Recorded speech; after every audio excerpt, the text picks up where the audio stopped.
All right, guys. So moving on with the I4MZ close, we're going to take a look at the play PA cross. Now it uses versus man or zone coverage. I'm going to break down both of them for you real quick, and we're going to come out against Overstorm Brave. Um, we're going to talk about press versus non-press real quick. So non-press, right? Non-press, these guys are always going to get inside releases. Versus press, it's a different story. So just notice really quick the guys that are matched up on our guys in the backfield. So the strong safety is matched up on the fullback, and the free safety is matched up on the halfback. We want to get that free safety out of the way because it puts. So if we say we're to block this, let's just take a look at that real quick. We're going to block right here. He starts to get in the way of a lot of our routes, right? He gets in the way of really both B and X. On the quick throws. So we want to get him out of the way. And the way we do that is you can swing, you can, and this is what I like to do is wheel, especially if I'm getting into a passing flow with this set. I'll wheel. And now what I have is, you have your quick pass to X, you have your quick pass to B, quick pass to A.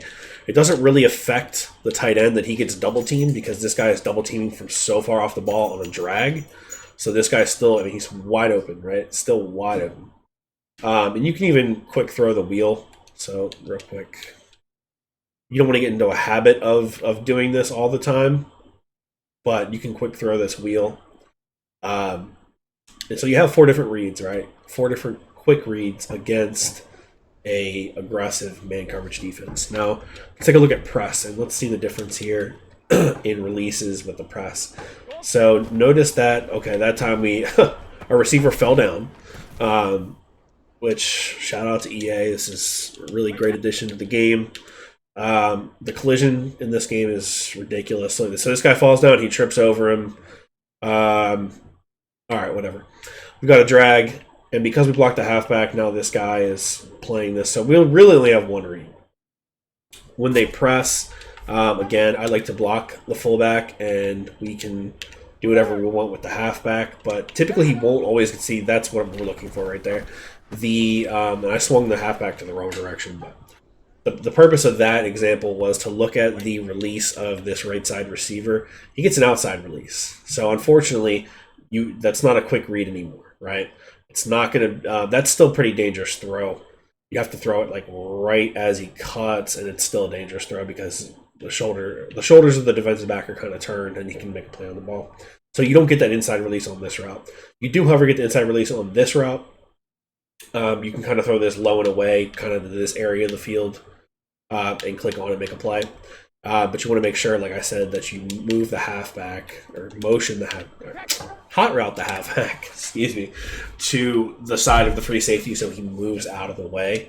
And now what you have is this, right? It's a little bit better. Definitely not it's definitely not like an automatic read, right? Because if you have a good user kind of dropping back in this area of the field, they can kind of take away both routes. So you want to make sure that you don't forget about your tight end because then they have to play a lot more shallow. Same deal with this route combination. And this route combination is actually a little bit more effective because it forces the user to really pay attention to this halfback route. So say they're going to get really aggressive on this halfback route. I'm just going to simulate that by manning him up. Now, our X route. And that was... I don't know what happens in this game sometimes. If I throw a pick on that in the game, I would absolutely be furious. So X stopped his route, but you can see he beat him off the line pretty well. He ran into the... ran into the middle linebacker. Random things happen in this game. Very frustrating. But that guy is essentially wide open right here. Right? That's wide open. That's probably a touchdown in most cases. Like I said, I have a lot of the apprentices, so if you're having trouble getting this guy open, I have slot apprentice. I'll just change it to this inside post route. This route does a really good job against man coverage. Now, if they're going to, if they shade inside, you're going to have a bit of an issue throwing the ball with this play. So let's go ahead and do this. You see we still get the inside release to X. We ended up getting an inside release on our post. So it's going to be a little bit more of a tight window. it's not going to be unthrowable, but just know that they probably will adjust and start shading inside at some point. If that's the case and you have a tight end apprentice, just put your tight end on a corner route. He'll end up winning against an inside shade pretty much every time. So that's against man coverage.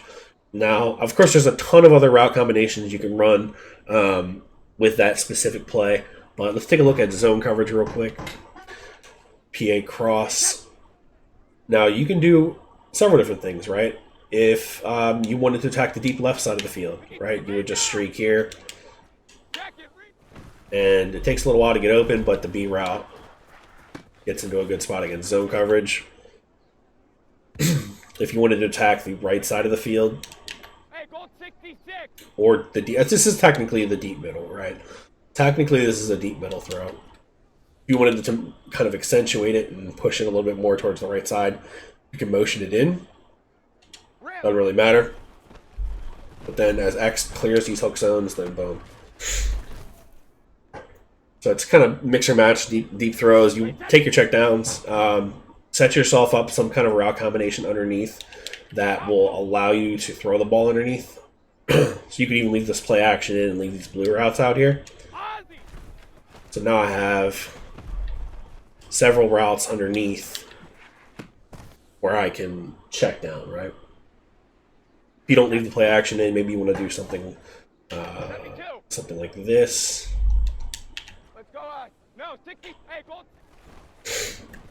You can check down to your fullback here if they're playing that deep crosser. You want to give yourself some underneath options. I mean, this is a very standard type of zone beater where deep crossing routes will get open against zone.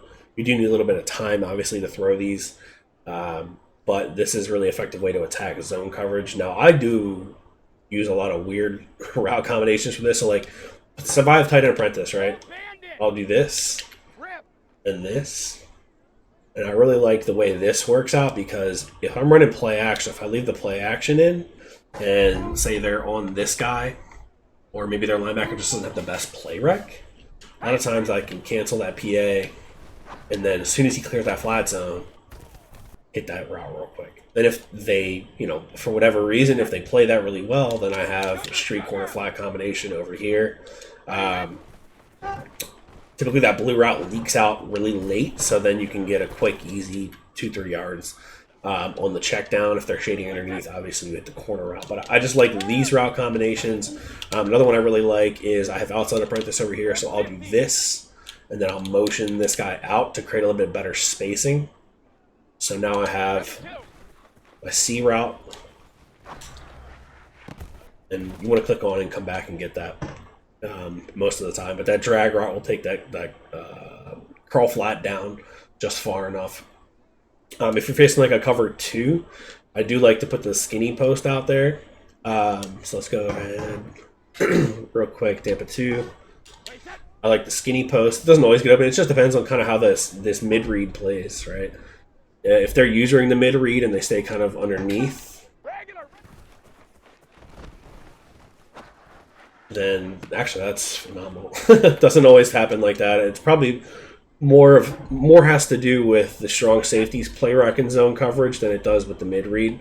But against cover 2, this is kind of the route combo I use. I think that stock route just doesn't quite do it for me. It gets a little bit too shallow. I like the skinny post a little bit better. But same mix and match of your routes, right? That's why I have all these apprentices, because I can do things like this. I can do, if I wanted to do this, now I kind of have that same switch concept, right? But now, they don't baseline. A lot of times you get that, but the jam, it'll pull the cloud flat too far inside. You can hit the wheel route. But again, I freestyle a lot of my offense. You guys should know that by now. So that's kind of how I run this play. I'm trying to think if there's anything we haven't gone over route concept wise with this. Not really. I mean, you can do pretty much anything you want. Right? This is actually a weird route combination, but it kind of works. Because you have your little zig right here, and then as B comes across, you can kind of throw that in front of the face of the safety. So I want to make sure we touch on all the different route combinations. So you could do something like this too, right? So you're really trying to attack the short area of the field, and wide side is to your left. And you can do something like this. You know, if the flat's open, obviously take the flat. Against the cover 3, it's a little bit more open. Cover 2 is not the ideal one. So this is cover 3. A flat to the receiver over here, and you can even do, I kind of do something like this. Well, that didn't actually get open. It just depends on what they're using. The hook zones. It just depends on which hook zone they are using, is really what I'm trying to say. In zone coverage. Cover 4 is basically the same type of reads as cover 3, except you're not going to really be able to throw the skinny posts from PA Sail against the cover 4 as effectively as you would against cover 3. There's now 2 safeties in the deep middle. But that's pretty basic zone coverage stuff, right? That is going to be one of our better zone/man beaters out of this formation. We've got one more play to go over, and it's basically just a shot play. And we'll go ahead and talk about that in the next video. But tune into the next video, and I'll see you there.